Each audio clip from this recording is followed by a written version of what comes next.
Здравейте, приятели! Днес ще ходим в Сандански. Хора, ние сега сме в Етрополе. Сега сме в София, столицата на България. Сега ние сме на тъпата магистрала, за жалост. Виждаме тъпи неща. Само някакви сгради и някакви натраскани мостове с графити. Това е планина Витоша. Това е Стара планина. Една от най-красивите планини в България. Освен другите 4, разбира се. Хора, напишете в коментарите колко километра става от София до Сандански. Бързо имате 10 секунди.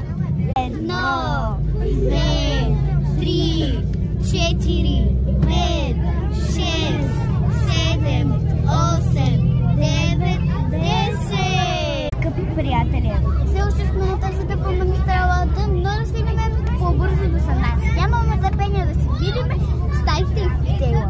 Да, не, много и басейна. И банята. Да. Хора, сега сме на един мост. Хора, сега сме в Калотина.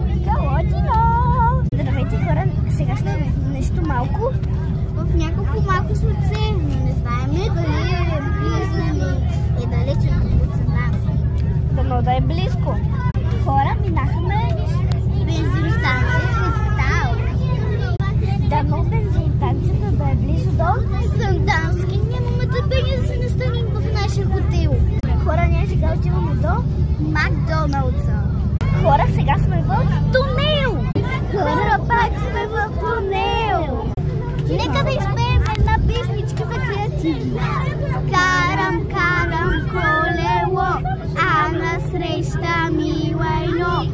Ту наляво, ту надясно, празвам в лайното пряза. Chicken banana, chicken banana, chicken banana, banana, banana, chicken banana, chicken banana, chicken banana, banana, banana. Хора, това ни е третия тунел. Хора, ние сега минахме KFC-то.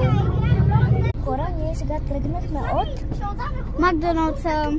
Хора, ние сега тръгнахме от Макдоналдса. Хора, ние сега сме в Василка. Чао. След малко ще почнем и втора част. Прозорци или балкони, чаши още се казва.